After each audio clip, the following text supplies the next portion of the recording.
Voltage source और current source को जानने से पहले हमें जानना होगा कि भैया सोर्स क्या होता है। ठीक है, तो चलिए हम लोग फटाफट से जान लेते हैं कि सोर्स क्या होता है।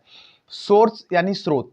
स्रोत वह युक्ति होती है जो यांत्रिक यांत्रिक ध्यान दीजिए, उष्मा ऊर्जा की बात की जाए, यांत्रिक ऊर्जा या रासायनिक उष्मा तथा अन्य रूप की ऊर्जा को विद्युत ऊर्जा में परिवर्तित करता है। या तो हम एक दूसरे शब्दों में भी बोल सकते हैं, यानी सेकंड लैंग्वेज में हम बोल सकते हैं कि भैया जो हमारा एक स्रोत होता है, ठीक है, दूसरे शब्दों में स्रोत एक सक्रिय नेटवर्क का तत्व होता है। विद्युत ऊर्जा उत्पादन के लिए विद्युत नेटवर्क में विभिन्न प्रकार के स्रोत उपलब्ध हैं। कौन कौन से स्रोत उपलब्ध हैं, थोड़ा सा ध्यान दीजिए यहाँ पे। जैसे आपका उपलब्ध है वोल्टेज सोर्स तथा करंट सोर्स, यानी वोल्टेज स्रोत, धारा स्रोत। ठीक है, वोल्टेज स्रोत जो आपका स्रोत होता है ईएमएफ के रूप में कार्य करता है तथा धारा स्रोत धारा के रूप में कार्य करता है। ध्यान दीजिएगा थोड़ा सा, जो स्रोत है वो कितने प्रकार से यहाँ डिवाइडेशन किए गए हैं, इन सब के बारे में जानना है।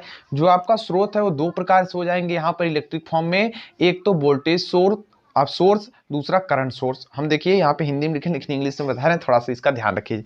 अब देखिए जो वोल्टेज सोर्स होता है वो क्या होता है, आदर्श वोल्टेज स्रोत यानी ideal voltage source and practical voltage source, इसको प्रैक्टिकल बोलते हैं। और यहाँ पे मतलब आइडियल करंट सोर्स या कांस्टेंट करंट सोर्स भी बोल सकते हैं। साथ में इसको व्यवहारिक धारा स्रोत मींस प्रैक्टिकल करंट सोर्स बोल सकते हैं, ये चीज होती है। सो गाइस इतनी सारी टॉपिक पे हम लोग जानेंगे। अब यहाँ से इंपॉर्टेंट स्टार्ट हो जाता है, वहां पर तो आपको सिर्फ बेसिक सा बताने का जरिया था कि भैया सोर्स क्या होते हैं। अब समझिए आप कि वोल्टेज सोर्स क्या होता है। देखिए वह सोर्स जो अपने सिरों पर वह सोर्स जो अपने सिरों पर एक निश्चित वोल्टेज प्रदान करता है गाइस, वोल्टेज सोर्स कहलाता है। वोल्टेज सोर्स की यही परिभाषा हो गई। क्या कहने का मतलब, अपने सिरों, सिरों का मतलब क्या हुआ यहाँ पर, टर्मिनल पर, अपने टर्मिनल पर क्या करता है, एक निश्चित वोल्टेज प्रदान करेगा, वोल्टेज सोर्स कहलाएगा। सो गाइस अब हम लोग जान लेते हैं भैया कि आइडियल वोल्टेज सोर्स क्या होता है, इसका मतलब क्या होता है। देखिए वह वोल्टेज सोर्स जिनका टर्मिनल वोल्टेज सदैव स्थिर रहता है। ध्यान दीजिएगा, टर्मिनल, आइडियल वोल्टेज सोर्स में टर्मिनल वोल्टेज हमेशा स्थिर रहता है तथा उससे प्रवाहित होने वाली धारा पर निर्भर नहीं करता। अगर यह लाइन याद हो जाएगी तो आप प्रैक्टिकल वोल्टेज सोर्स अपने मन से भी लिख सकते हैं। ध्यान देना ये बहुत इंपॉर्टेंट है। वोल्टेज सोर्स टर्मिनल वोल्टेज स्थिर रहेगा, उसमें से बहने वाली धारा पर निर्भर नहीं करता, आइडियल वोल्टेज सोर्स कहलाता है। और इसका आंतरिक प्रतिरोध मतलब इंटरनल रेजिस्टेंस शून्य होता है, जीरो होता है। अब देखिए यहाँ पे हमने फिगर भी दिखा दिया। आप देखिए आइडियल वोल्टेज सोर्स का, आइडियल वोल्टेज सोर्स में क्या होता है, जो आंतरिक इंटरनल रेजिस्टेंस, यहाँ हमने रेजिस्टेंस नहीं दिखाया लेकिन यहाँ पर रेजिस्टेंस की वैल्यू क्या मान लिया हमने, जीरो मान लिया है। और गाइस इसका एक ग्राफ होता है, लेकिन प्रैक्टिकल में भी ग्राफ वगैरह सब कुछ चेंज हो जाएंगे तो आप देख सकते हैं, अभी दिखाएंगे। लेकिन उससे पहले जान लीजिए भैया प्रैक्टिकल वोल्टेज सोर्स क्या होते हैं। देखिए प्रैक्टिकल वोल्टेज सोर्स, चूंकि मतलब गाइस कंडीशन ये होता है कि आदर्श वोल्टेज सोर्स वास्तव में प्राप्त नहीं किया जाता सकता। और क्यों नहीं प्राप्त किया जा सकता वो यहां पर देखिए, क्योंकि गाइस इनका कुछ न कुछ आंतरिक प्रतिरोध अवश्य होता है तथा इन्हें प्रैक्टिकल वोल्टेज सोर्स कहते हैं।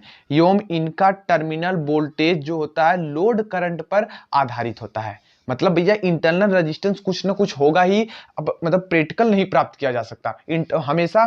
क्या कौन से केस आपको प्रैक्टिकल मतलब आइडियल नहीं प्राप्त किया जाता, प्रैक्टिकल हमेशा आपको मिलेंगे। ठीक है, तो गाइस इसके बाद आपकी जो टॉपिक से क्या, स्थिर यानी कांस्टेंट वोल्टेज सोर्स में जो वोल्टेज होता है वो सदैव स्थिर रहता है। ध्यान दीजिएगा, जो कांस्टेंट वोल्टेज सोर्स अगर कहीं बात करें तो वहां पर वोल्टेज तो सदैव मतलब स्थिर रहेगा, फिक्स्ड रहेगा, लेकिन परंतु इनसे प्रवाहित यानी फ्लो होने वाली करंट का मान, धारा का मान क्या होता है, बदलता रहता है, परिवर्तित होता रहता है। गाइस ऐसा किस लिए होता है, अभी आप देखिए कि यहाँ पर ये देख सकते हैं फिगर है, ये आपका वोल्टेज सोर्स। ध्यान दीजिएगा, अगर करंट सोर्स रहेगा इसमें एक एरो फॉर्म लगी होती है, इसका ध्यान रहे आपको।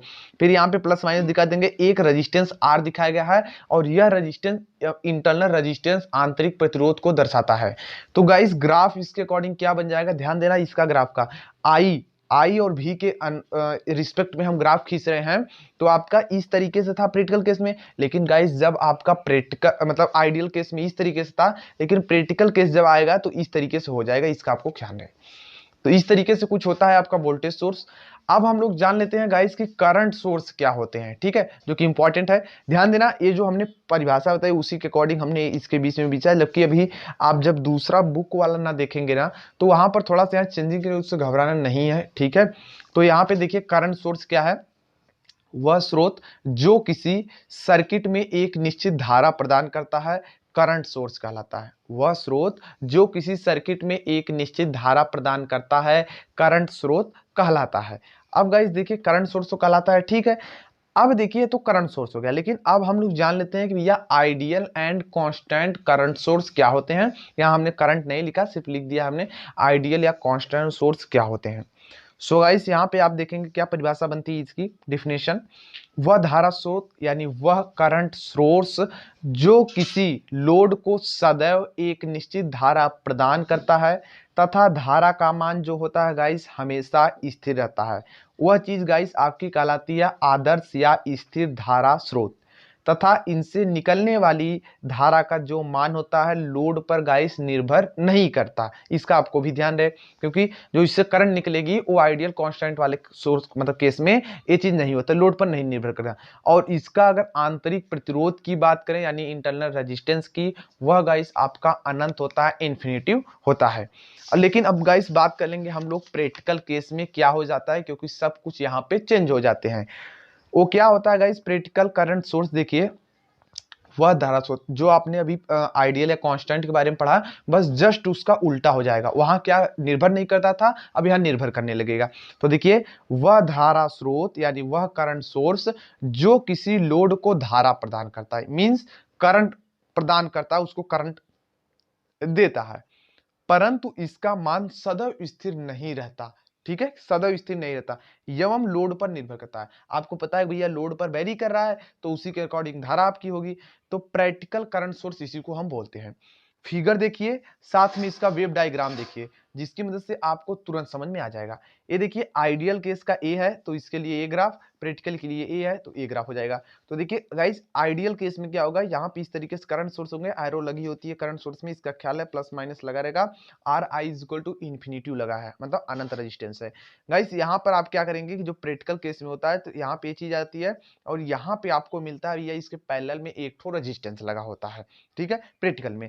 तो इसी के अकॉर्डिंग गाइस धारा आ जाएगी, देखिए जो आरएल लोड पर करंट हमारी डिपेंड नहीं करती है। इस देखो ग्राफ पढ़ना सीख लो क्योंकि आगे बहुत जरूरत पड़ेगी इस ग्राफ की पढ़ने की। तो जो यहाँ पर आरएल है, देखो रेजिस्टेंस, रेजिस्टेंस आपका देखिए करंट रेजिस्टेंस थोड़ा सा था तब पर भी करंट इतनी थी, ज्यादा मतलब इस तरीके से बढ़ता गया, लेकिन करंट हमारी क्या है सेम है। तो लेकिन इस केस में क्या हुआ प्रैक्टिकल में, लोड रेजिस्टेंस है आई है, गाइस यहां से तो जाना चाहिए इसके अकॉर्डिंग, लेकिन ऐसा नहीं हुआ। जैसे जैसे गाइस हमने लोड बढ़ाने चालू किया, यहाँ पे देख सकते हो शुरू में जब लोड कम था तो धारा ज्यादा थी, जैसे जैसे हमने लोड को बढ़ाया धारा हमारी कम होती गई। गाइस यही कंडीशन बनती है आपकी प्रैक्टिकल करंट सोर्स की।